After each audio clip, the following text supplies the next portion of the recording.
할렐루야. 마가복음 강의 28번째 시간입니다. 오늘은 본문 말씀을 가지고 의로운 하나님의 사람의 죽음이라고 하는 제목으로 함께 은혜를 나누겠습니다. 한번 따라서 하겠습니다. 의로운 하나님의 사람의 죽음. 오늘은 이 본문의 말씀을 기록하게 된 당시의 역사적인 상황을 말씀을 드림으로써 설교를 시작하려고 합니다.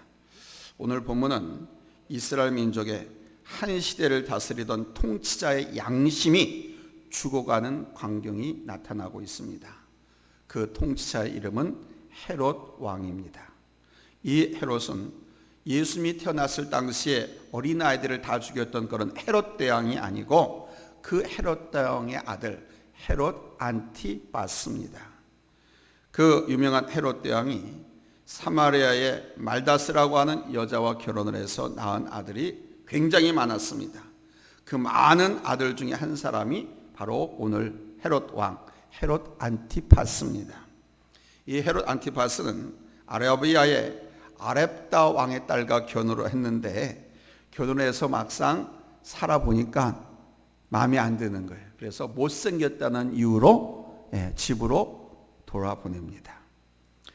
이 또 헤롯 안티파스는 자기 동생인 필립의 아내, 헤롯 필립이죠. 그러니까 이용수, 이견수, 이말수 이렇게 시작하는 거예요. 헤롯은 그 집안이고 필립, 그리고 그 형은 안티파스 이렇습니다. 동생이 필립이에요. 그의 아내, 그러니까 자기 제수씨를 이름이 뭐냐, 헤로디아입니다. 이 여자와 또 결혼을 합니다. 그런데 이 헤로디아는 이 헤롯 안티파스의 조카 딸이기도 했습니다. 관계가 복잡한 거예요. 제수씨이자 조카. 그러니까 자기 동생도 조카하고 결혼을 한 거예요. 근데 이 왕이 자기 동생의 아내를, 근데 그 동생의 아내가 누구냐? 조카 딸이다 이게야. 이걸 또 뺏어서 자기 아내 삼았습니다. 그러니까 이 헤롯 집안은 근친상간의 역사로 얼룩진 매우 부도덕하고 매우 비윤리적인 집안이었습니다. 이렇게 조카 딸이자 자기 제수씨를 아내로 삼는 아주 이상한 사건이 벌어지니까 당시 하나님께 쓰시던 선지자 세례 요한이 그 가만두고 볼 수가 없거든요. 그래서 이 세례 요한이 그냥 불을 뿜듯이 회개하라고, 당신이 왕으로서 어떻게 백성들 국민들의 본이 되어야 되는데 어찌 이렇게 비부도덕하게 살 수가 있습니까? 이게 말이 됩니까? 막 죄를 지적하면서 회개를 촉구했습니다. 그런데 성경의 앞뒤 맥락을 살펴보면 이 헤롯 안티파스는요, 자기를 이렇게 막 구중하고 신랄하게 책망했던 이 요한에 대해서 아주 상당히 존경심을 갖고 그의 말을 경청했던 것으로 보였습니다. 자기 약점이 막 그렇게 드러나고 선지자에 의해서 지적을 받으니까 고통스러울 수밖에 없잖아요. 그럼에도 불구하고 이 헤롯 안티파스는 선지자 이 세례 요한의 그 충고, 책망을 다 헬게 받았습니다. 아직 양심이 살아있는 거예요. 오늘 본문에서도 그 내용은 확인해 볼 수가 있습니다. 그 증거가 20절에 나오죠. 20절 한번 같이 읽겠습니다. 시작. 헤롯이 요한을 의롭고 거룩한 사람으로 알고 두려워하여 보호하며 또 그의 말을 들을 때에 크게 번민을 하면서도 달갑게 들음이더라. 달갑게 듣는다는 말이 뭔지 어르신들은 알죠? 그는 요한의 설교가, 책망이 그렇게 아프고 괴롭고 고통스러우면서도 그거를 자기를 살리는 말로 아멘 하며 들었다는 거예요. 마치 여러분들처럼. 또한 이 요한이라는 선지자를 이 헤롯은 거룩한 사람, 의로운 사람으로 생각했고, 저 사람은 어떻게든지 간에 내가 보호해야 되겠다, 저런 사람처럼 보호받아야 된다, 이렇게 판단을 했습니다. 그러나 시간이 흘러가면서 이런 요한에 대한 좋은 생각에도 불구하고 마침내 이 헤롯 안티파스는 세례 요한의 목을 치는 결론을 내리는 비극의 주인공이 됩니다. 오늘 본문을 통해서 캐낼 수 있는 몇 가지 은혜가 있습니다. 이 은혜를 캐내는 것이 저와 여러분의 오늘 수고가 되어야 돼요. 아멘. 진주는 캐내는 겁니다. 보석은 캐내는 겁니다. 길거리에서 줍는 게 아니에요. 오늘 말씀을 통해서 이 보석 같은 은혜를 캐내어 나누는 귀한 시간이 되시기를 예수님의 이름으로 축원합니다. 첫 번째는요, 이 헤롯은 예수님에 대한 소식을 정확하게 몰랐습니다. 그래서 실수를 하는 거예요. 이게 바르게 알아야 돼요. 정확하게 알아야 돼요. 이스라엘 백성들 향해서 당시에 선지자가 이런 얘기를 했습니다. 내 백성이 하나님을 알지 못해서 망하게 되었도다 그럽니다. 오늘 보면 14절 이하에 나와요. 제자들이 막 전도했습니다. 예수는 그리스도시라고, 예수는 메시아라고, 저분이 죽은 자도 살리고 병든 자를 다 고쳤고 전도했습니다. 그러니까 이 예수님 슈퍼스타의 등장인 겁니다. 메시아의 등장입니다. 구약의 선지자의 예언대로 오신 하나님이십니다. 이 소식이 굉장히 빠르게 요온의 불길처럼 번져가기 시작했습니다. 이 소식을 궁에 있는 헤롯 안티파스도 들었습니다. 그래서 의를 전파하며 큰 이적을 행하는 예수라고 불리는 사람에 대한 소문을 분명히 들었어요. 그런데 정확한 사실은 몰랐다는 겁니다. 단지 그는 자기가 처형시킨 세례 요한이 다시 살아난 줄로만 알고 있었습니다. 자기가 목 베어서 처형시켰거든요. 그 세례 요한이 다시 살아난 줄 알고 엄청 두려워한 겁니다. 그러니까 악몽을 꾸기 시작하는 거예요. 자기가 지은 죄가 있으니까. 좀 마음이 심약한 거죠. 대개 왕들이 심약한 사람들이 많아요. 그 말 그대로 궁궐 같은데 산의 진미 속에서 그냥 권력과 그 모든 그 보호 속에서 자라가지고 심약한 왕들이 많아요. 우리나라에도 보면은 그렇잖아요. 이 사람도 심약한 사람이었습니다. 심약하니까 여자의 말에 의해서 선지자를 죽이죠. 예수 그리스도라는 분이 확실하게 드러났음에도 불구하고 그가 세례 요한으로 여겼다라고 하는 것은 아직도 그가 우리 예수님에 대해서 무지했다고 하는 것을 보여주는 반증입니다. 예수님의 이름이 감추어졌거나 제대로 알려지지 않았다면 잘 모르는 것이 이상할 게 없지요. 그러나 이미 온천에 그 이름이 밝히 드러난 예수, 그 예수에 대해서 몰랐다고 하는 것은 이 헤롯 안티파스의 불행이었습니다. 사랑하는 여러분, 오늘날도 마찬가지입니다. 예수 그리스도는 제대로 잘 알려지지 않은 저 아프리카의 밀림 속에 이름도 모르는 한 부족, 그런 사람들이 믿는 그런 분이 아닙니다.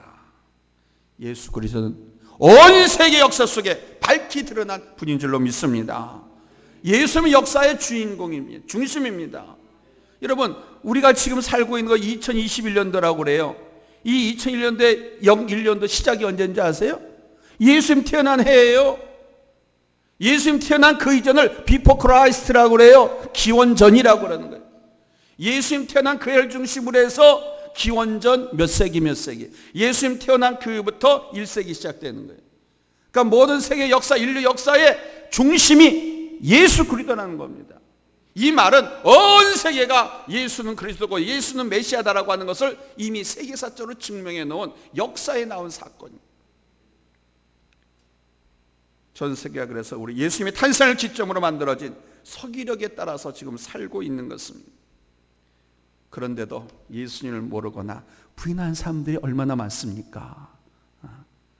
헤로드 왕처럼 그 주변에 있었던 사람들처럼 세상 권력은 있는데 예수를 모르는 사람들이 많고, 헤로드 왕처럼 부정한 방법으로 돈을 번 사람은 많은데 생명의 주를 모르는 사람들이 얼마나 많습니까? 우리 국민의 80%도 지금 예수 안 믿어요. 80%가 안 믿는다니까요. 코로나 이후에는 실질적으로 더 빠졌지요. 내가 볼 때는 7, 8% 되는 것 같아요. 그동안 믿는 척하고 교회 나왔었는데 코로나를 통해서 다 신앙이 드러났죠. 한 88%와 90% 가까이 되는 것 같아요. 온 세계가 이미 기원전부터 정해놓고 이분이 메시아다라고, 그리고 그분 태어난 이후에 서기력을 가지고 우리가 살고 있으면서도 안 믿는 사람들이 얼마나 많으냐 이게요. 안 믿는 사람들, 이런 사람들이 정말 헤롯 왕처럼 불행한 사람인 겁니다. 돈 없고 가난하고 병들고 소외된 사람들이 불행한 것이 아니고 세상에 돈도 많고 온갖 것들로 부여하면서도 예수 그리스도를 모르는 사람들이 정말로 불행한 사람들. 왜? 그들이 앞길이, 그들이 갈 길이 뻔히 정해져 있잖아요. 여러분, 세상에 다른 것은 몰라도 괜찮습니다. 그러나 우리 예수 그리스도에 대해서는 확실하게 알아야 하고 여러분 영접하시기 바랍니다. 왜 그렇습니까? 우리 예수님이 생명의 주님이시잖아요. 따라서 합니다. 예수는 생명의 주시다. 죄와 사망에서 나를 건져주신 분이다. 죄와 사망에서 나를 건져주신 분, 그래서 영원한 영생, 아멘, 이 생명을 주신 분이기 때문에 남의 말만 듣고 간접적으로 알아서는 안 됩니다. 제 설교만 듣고 간접적으로 알아서도 안 됩니다. 머리와 지식으로만 알아서도 안 됩니다. 머리와 지식으로 아는 것, 헤롯처럼 아는 거예요. 여러분, 헤롯 같은 자들이 얼마나 많은지 모릅니다. 예수 그리스도를 예배 중에 성경을 말씀을 들으면서 보면서 인격적으로 만나고 가슴으로 그분을 느끼고 여러분 마음 중심에 예수님을 구주로 모시고 살아가는 복된 성도들이 되시기를 예수님의 이름으로 축원합니다. 할렐루야. 두 번째로 세례 요한은 이 헤롯 왕 앞에서도 절대 권력자 앞에서도 당당했다라는 사실입니다.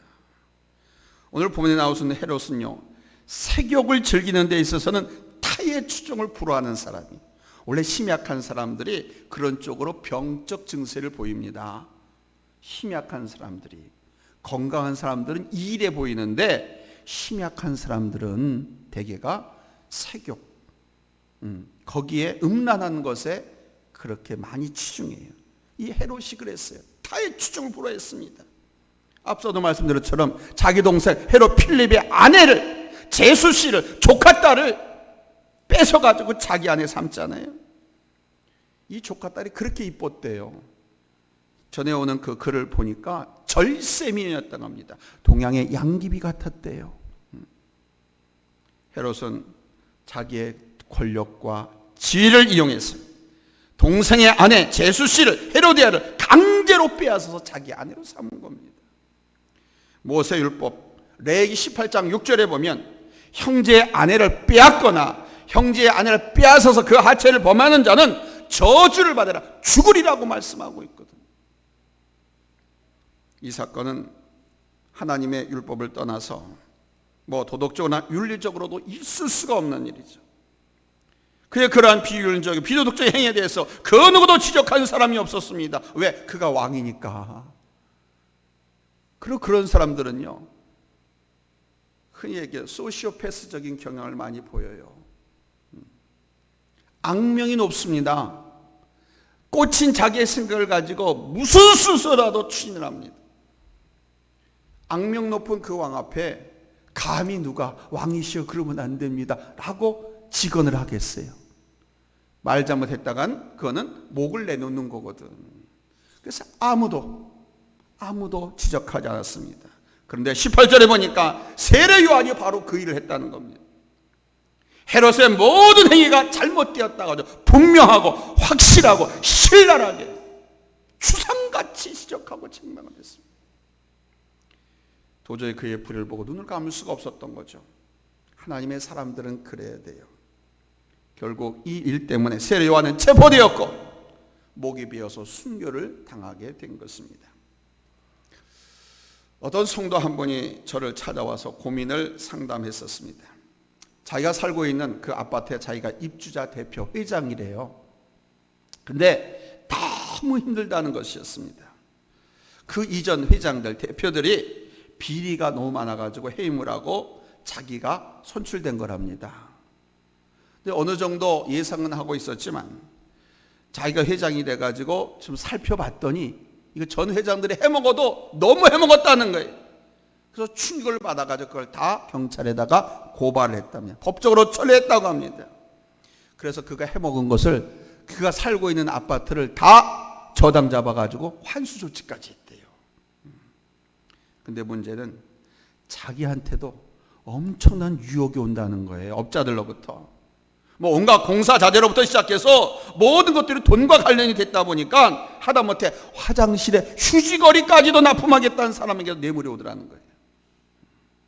통장 번호를 알려달라고 하고 뭐 봉투를 가지고 찾아오고 접대를 하겠다고 뭐 난리 야단법석을 치더랍니다. 그분이 저를 찾아온 때가 바로 그런 일 때문에 매우 혼란스러울 때였습니다. 솔직히 말해서 뒷거래 좀 하고 돈을 모으면요, 아파트 한두 채는 거뜬히 마련한답니다. 그래서 보통 큰 단지에 입주자 대표들 가운데 동대표가 있고 그 동대표 가운데서 전체 대표를 뽑잖아요. 거기에 난리 피박 터지는 거예요. 사람들이. 거기서 서로 막 살인사건도 나고. 예. 지금 우리 안산에 있는 얘기입니다. 제가 말씀드리는 게. 그냥 눈 딱 감고 뒷거래 좀 하면 임기 내에 아파트 한두 채 값은 거뜬히 번답니다.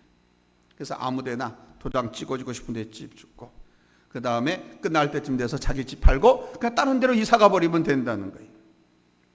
그런 생각도 해봤대요.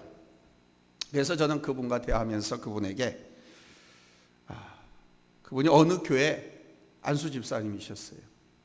나이가 60이 넘으셨는데 하나님의 사람이 세상에서 일을 하든 뭘 하든 간에 하나님 앞에서 일해야 된다. 우리 신앙은 코람데오거든요. 그러니까 하나님 앞에서 하나님의 사람이 불의 앞에 어떻게 살아야 되는가, 그걸 고민하면서 상담을 해 주었습니다. 뭐 저한테도 숨길 수 있었겠지만 이 집사님이 양심이 허락하지 않았던 것 같아요. 그래서 저를 찾아와서 목사님 어떻게 했으면 좋겠습니까? 하고 물어봤던 거예요. 뭐 하나님과 사람 앞에서 떳떳하게 얼굴 들고 다닐 수 있도록 살라고 말했죠. 후에 그분은 그 아파트에 사는 동안 충실하게 일하셨고 나중에 입주자들에 의해서 너무 수고했다고 잘했다고 공로패까지 받았다라고 합니다. 그 아파트에 사는 입주자들이 이분이 입주민들을 위해서 그 아파트를 위해서 정말 애쓰고 바르게 대표자로서 일을 해왔다는 것을 인정해 준 거죠. 과거에도 그분이 공로패를 받는 속상해서 자기가 매우 혼란스러웠을 때 바로 이끌어 주신 분이 바로 저였다라고 말씀을 했다고 합니다. 그래서 그 아파트촌에 우리 교회 제 이름이 다 알려져 있어요. 오늘 이 본문의 말씀을 통해서 여러분 세례 요한의 선지자적 용기를 배우시기 바랍니다. 모든 그리스도인들은 선지자적인 용기를 갖고 살아야 됩니다. 불의하고 죄를 짓지 않으면요 당당하고 떳떳한 거예요. 큰 소리 못 치고 살 이유가 없어요. 불의하고 뒤가 캥기니까 깨갱하고 뒤로 목소리가 기어 들어가는 것이고 당당하지 못한 것이지. 우리 그리스도인들은요 어떤 상황에서든지 불의와 타협하거나 불의를 용납해서는 안 돼요. 오늘 우리 시대는 너무나 죄악이 강연하고 불의가 난무하고 있지 않습니까? 그런데 더욱 가슴 아픈 일은요 진리의 마지막 보루이고 이 시대의 양심으로 남아있어야 할 교회와 크리스찬들이 도리어 그 불의를 행하는 데 가담하고 있다는 사실입니다. 사실 이런 일 때문에 전도의 문도 막힙니다. 서양 사람들이 이런 일 때문에 이런 사람들 때문에 교회와 그리스도인들을 불신하고 있습니다. 교회는 진리의 기둥과 터이기 때문에 여러분 이 세상이 아무리 타락해도 교회와 우리 그리스도인들이 진리 안에 바로 서 있고 선한 양심으로 살아가면 그 그리스도인이 섬기는 공동체, 그 그리스도인이 섬기는 그 나라, 그 민족에는 여러분 소망이 있는 거예요. 아멘. 이 시대를 밝히는 세례 요한 같은 종들이 우리 가정과 우리 집 주변에서 또 우리 지역과 이 나라에서 여러분 힘차게 일어나고 정의롭게 나타나게 되어지기를 예수님의 이름으로 축원합니다. 할렐루야. 그럼 세 번째로 내 안에 오늘 본문에 등장한 주인공 헤롯 안티파스, 이 헤롯의 모습은 없느냐 이거예요. 이 헤롯은요 자기가 저지른 불법적 행동으로 인해서 양심의 가책을 느꼈습니다. 그는 하나님의 선지자인 하나님의 종인 세례 요한을 죽인 이를 포함해서 온갖 음행과 살인 등 죄로 점철된 삶을 사는 사람이었습니다. 내 안에, 내 삶에 하나님께서 보시기에 이런 불법적인 행동이나 모습은 없냐 이거예요. 헤롯은요, 그의 바르지 못한 신앙생활로 인해서 죄책감을 느꼈습니다. 헤롯은 민감한 양심을 갖고 있었던 게 맞습니다. 그는 의로운 진리에 대해서 완전히 무디어진 사람은 아니었습니다. 그는 세례 요한을 당장 죽이라고 하는 사람들이 많았지만 잡아서 바로 죽이지 않았습니다. 1년 정도 그냥 옥에다 가두었습니다. 기회 봐서 석방하려고 1년이 넘도록 살려뒀습니다. 왜? 세례 요한에게 뭔가 특별한 것이 있다라고 그는 생각했거든요. 저 사람은 의로운 사람인데, 보호받아야 될 사람인데, 지금 주변에 그 아내의 그 간교에 의해 가지고 지금 죽이려고 옥에 잡아놓지만은 죽일 필요까지는 없겠다, 보호해야 되겠다라고 생각을 한 거죠. 그는 그 와중에도 세례 요한이 말한 것 중에 몇 가지는 지키고자 얼마나 노력을 했는지 모릅니다. 그러나 그는 끝내 헤로디아의 요구대로 그 요구에 막 흔들리는 거죠. 그래서 죽입니다. 헤롯은 일관성이 없었고요, 하나님의 의보다는 세상과 세상의 것들을 더 사랑했습니다. 내 안에 교회 생활은 그냥 적당하게 하고 세속적인 삶을 더 사랑하는 모습은 없습니까? 여러분, 요한일서 2장 15절 16절 말씀을 잘 살펴보시기 바랍니다. 교회 생활은 적당하게 그냥 하면 돼요. 세상 것을 더 사랑하지는 않는가? 우리 같이 읽겠습니다. 잘 쓰면 아멘 합니다. 합독합니다. 시작. 이 세상이나 세상에 있는 것들을 사랑하지 말라. 누구든지 세상을 사랑하면 아버지의 사랑이 그 안에 있지 아니하니, 이는 세상에 있는 모든 것이 육신의 정욕과 안목의 정욕과 이생의 자랑이니 다 아버지께로부터 온 것이 아니요 세상으로부터 온 것이라. 1517년 10월 31일 종교개혁이 일어났죠. 마틴 루터에 의해서. 그러니까 1500년도 10몇 년도 종교개혁이 일어날 이 당시는 유럽의 상황이 그다지 좋지 못했습니다. 수많은 가치관의 혼란, 정치적인 혼란이 막 소용돌이 쳤습니다. 그때 유럽의 그 많은 선진 도시 가운데서 가장 편안한 도시, 가장 사람이 살기 좋은 도시, 가장 바람직한 도시로 탈가포금하고 변하고 정착하는 도시가 있었는데 그게 바로 스위스의 제네바입니다. 왜 스위스의 제네바가 그랬느냐? 바로 종교개혁자 존 칼빈이 여기에 살고 있었기 때문입니다. 제네바 시민들은 존 칼빈을 제네바의 양심이라고 그랬습니다. 이 칼빈은요, 종교개혁만 한 것이 아니라 이 제네바라는 도시를 정치, 사회, 문화, 모든 생활 패턴, 삶의 패턴을 완전히 바꾸었습니다. 경건하게. 제가 말씀드렸죠. 이 코로나가 팬데믹 왜 왔느냐? 하나님께서 세우신 법칙 질서대로. 아니, 있는 것만 먹어도 충분한데 왜 박쥐 같은 걸 처먹어? 박쥐. 사람을 사랑하고 살면서 살아도 부족한데 웬 그 개새끼 끌어안고 살아? 개새끼만 끌어안고 사나? 뱀도 끌어안고 살고 돼지도 끌어안고 살고 별걸 다 끌어안고 살아요. 이 동물들에게서 사람에게 전염되는, 그것도 안 좋게 전염되는 바이러스가 수천 수종이거든. 근데 그 박쥐에게서, 박쥐를 이렇게 처먹는다고 그러잖아요. 그 사람들이. 그 박쥐에게서 그 바이러스가 사람에게 전염되고, 그러면서 여기서 이게 막 커져가지고 우리 인간에게 먹을 게 시천에 깔렸는데 먹을 게 없다면 몰라. 그래서 하나님께서 정해놓은 질서와 법칙대로 우리가 자연을 보호하고 우리가 정말 경건하게 살면 이런 전염병, 질병 오지 않아요. 여러분 잘 알고 있는 그 엄청난 후천소 면역 결핍증, 에이즈. 그것도 다 우리 죄악 때문에 오는 거 아닙니까? 그것만이니까 에볼라도 있지 않아요. 다 같은 유입니다. 우리가 성결하고 거룩하게 먹지 말아야 할 것과 먹을 것을 구별할 줄 알고 경건하게 성결하게 살면 우리의 영혼과 육체도 건건하고 강건하고 아멘 깨끗한 거예요. 바로 제네바의 양심이라 불리는 존 칼빈이 스위스의 제네바부터 그렇게 만들어갔어요. 그래서 가장 살기 좋은 도시, 가장 편안한 도시 그렇게 만들어진 겁니다. 사람들이 이 칼빈을 신뢰했습니다. 신학자입니다. 종교개혁자입니다. 근데 그 양반이 바로 정치까지 한 거예요. 하면서 그렇게 만들었던 거예요.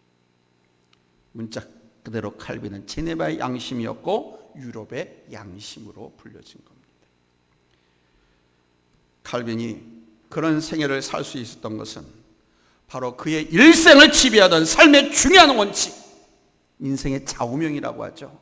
그 좌우명이 있었기 때문에 그런 삶을 살았다는 겁니다. 그럼 그의 일생 좌우명은 뭐냐?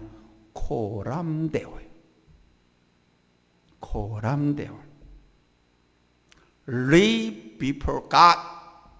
영어로 말하면 Live before God. 하나님 앞에서 먹는 것도 하나님 앞에서 그러니까 하나님 앞에서 먹으면서 막 처먹을 수 없잖아요. 그렇죠? 이것저것 가리지 않고 하나님 앞에서라고 하면 못 먹을 거 아니에요. 뭐든지 하나님 앞에서라고 하면 못된지 못할 거 아니에요.